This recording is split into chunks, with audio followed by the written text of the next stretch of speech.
Assalamualaikum warahmatullahi wabarakatuh. Perkenalkan, nama saya Muhammad Ainur Rafiq dengan NIM D0412210045 dari Departemen Teknik Elektro.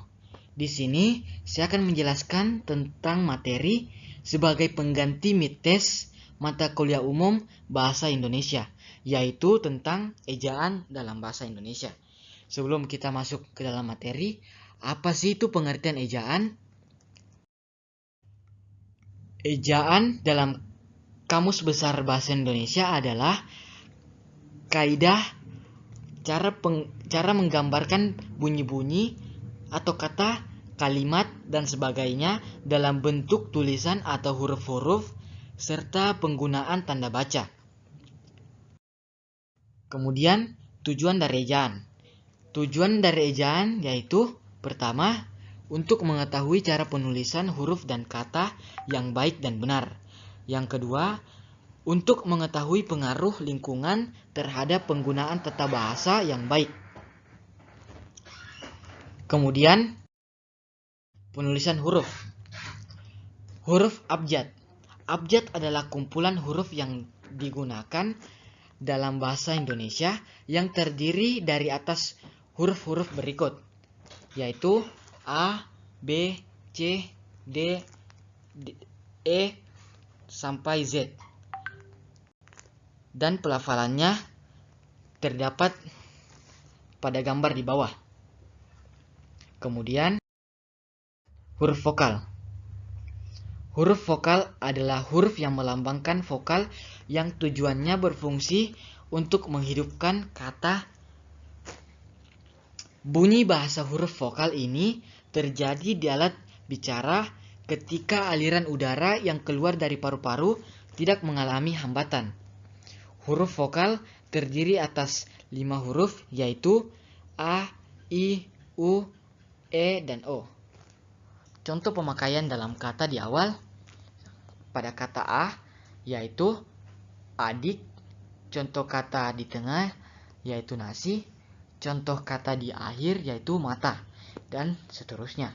Dapat dilihat pada gambar di bawah. Penulisan E dapat disertai dengan tanda aksen dengan tujuan untuk membedakan pelafalan E dalam kata empat dan enak. Contohnya, ayah dan ibu mengikuti apel bendera di tempat kerjanya. Apel di sini diartikan sebagai upacara resmi. Yang kedua, contohnya yaitu Budi membeli apel di pasar. Di sini, kata apel dapat diartikan dengan kata buah. Kemudian, huruf konsonan.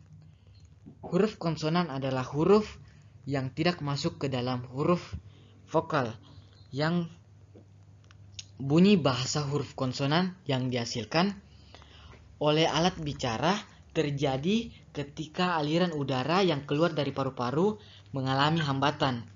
Huruf konsonan ini terdiri dari 21 huruf, yaitu B, C, D, E, F, G, H, J, K, L, M, N, P, Q, R, S, T, V, X, Y, dan Z. Contoh pemakaian dalam kata A pada kata di awal yaitu basah, kata di tengah yaitu kabut, kata di akhir yaitu tertib, dan seterusnya. Dapat dilihat pada gambar di samping. Kemudian selanjutnya, huruf diftong. Huruf diftong adalah gabungan dua huruf vokal yang menghasilkan satu kesatuan bunyi. Dalam bahasa Indonesia, terdapat diftong yang dilambangkan dengan AI, AU, dan OI. Contoh pemakaian diftong seperti pantau, santai, dan sepoi. Kemudian, gabungan huruf konsonan. Gabungan huruf konsonan yaitu contohnya K, KH, NG, NY, dan SY. Tiap gabungan huruf melambangkan satu bunyi konsonan. Contohnya huruf konsonan yaitu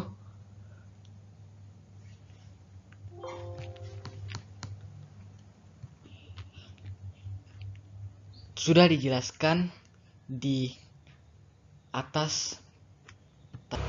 Kemudian pemenggalan kata. Kaidah-kaidah pemenggalan kata pada kata dasar. Pertama, di tengah kata terdapat huruf vokal yang berurutan. Pemenggalan terdapat di antara kedua vokal itu. Contohnya saat, raih, kuat. Yang kedua, di tengah kata terdapat konsonan di antara dua vokal. Pemenggalan terdapat di bagian sebelum konsonan itu. Contohnya batu, gelas, dan tangan. Yang ketiga, di tengah kata ada dua konsonan berurutan. Pemenggalan terdapat di antara kedua konsonan itu. Gabungan konsonan tidak pernah dipisahkan. Contohnya lembu dan kembang. Yang keempat, di tengah kata terdapat 3 buah konsonan atau lebih. Pemenggalan terdapat di antara konsonan yang pertama atau termasuk engage dengan yang kedua. Contohnya bentrok dan bangkrut.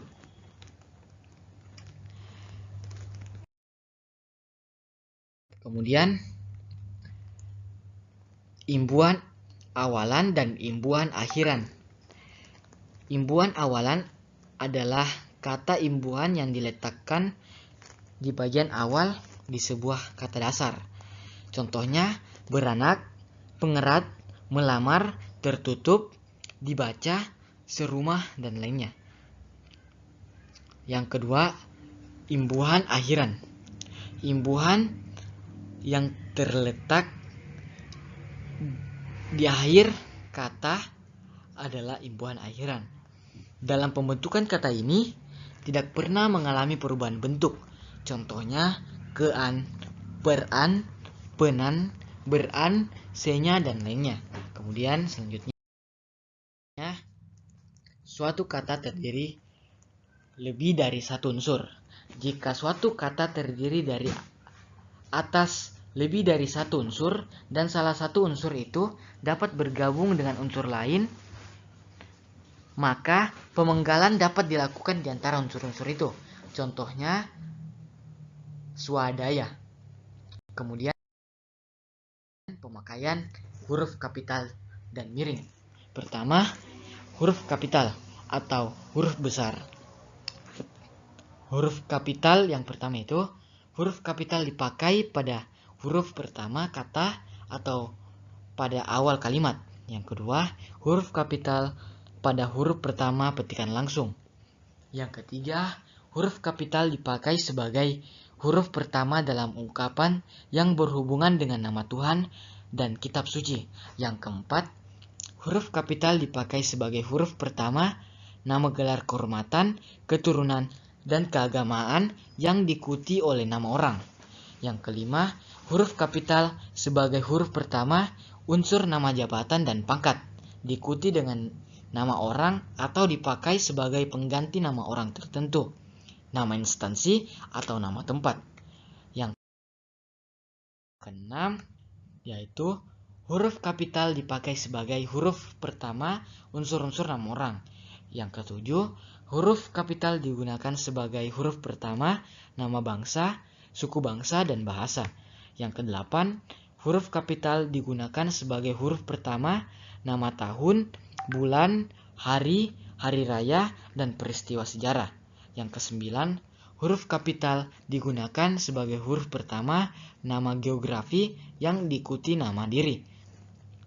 Yang kesepuluh atau yang terakhir, huruf kapital dipakai pada huruf pertama semua unsur nama negara, lembaga, pemerintah, dan ketatanegaraan, serta nama dokumen resmi kecuali kata hubung dan.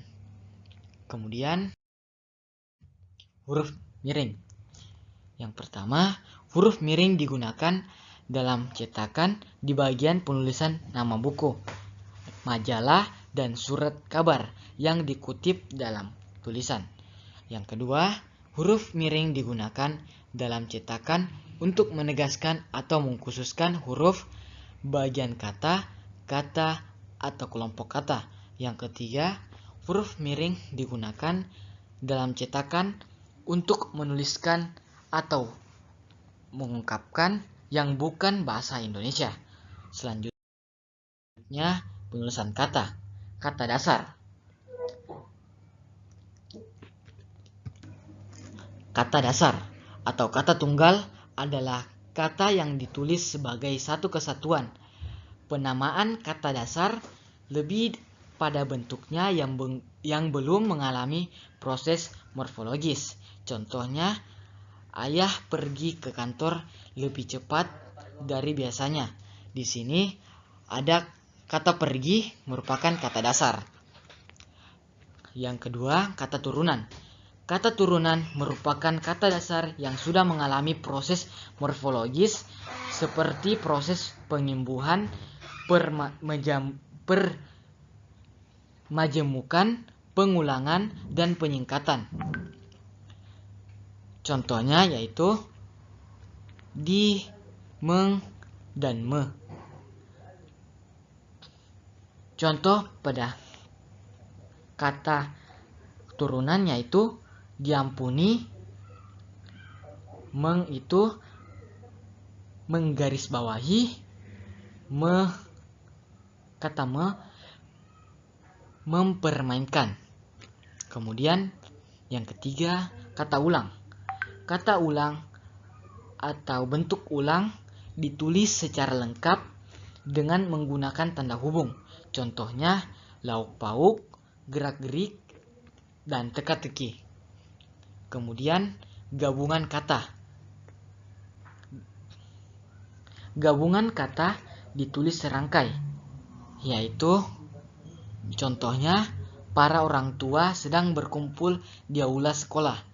Di sini kata orang tua merupakan contoh dari gabungan kata. Selanjutnya, kata ganti ku, kau, mu, dan nya. Kata ganti ku dan mu sertanya ditulis serangkai dengan kata yang mendahulunya. Contohnya, apa yang kumiliki boleh kau ambil. Yang ke-6, partikel.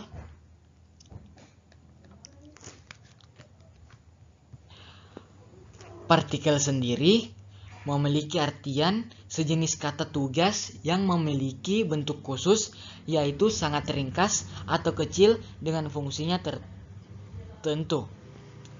Pada suatu kalimat, partikel pun ditulis terpisah dari kalimat yang mempersiapkannya. Contohnya, bacalah artikel berikut dengan seksama. Di sini, katalah merupakan bentuk kata partikel. Kemudian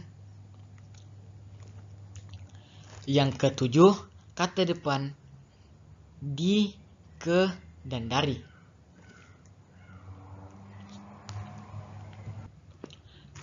Kata depan di, ke, dan dari ditulis terpisah dari kata yang mengikutinya, kecuali di dalam gabungan kata yang sudah dianggap sebagai salah satu daripada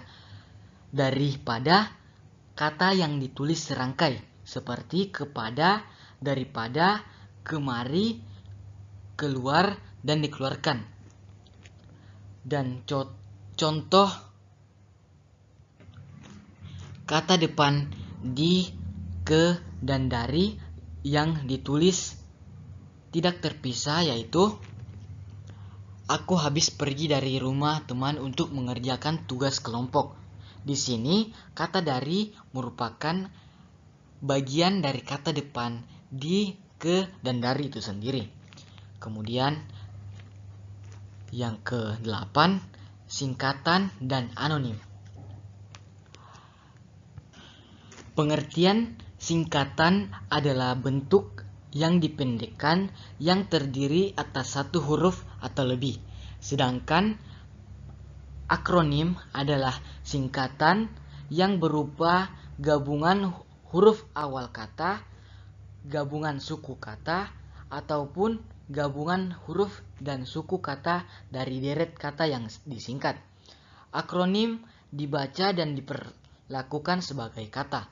Contohnya yaitu UUD dan Bulog.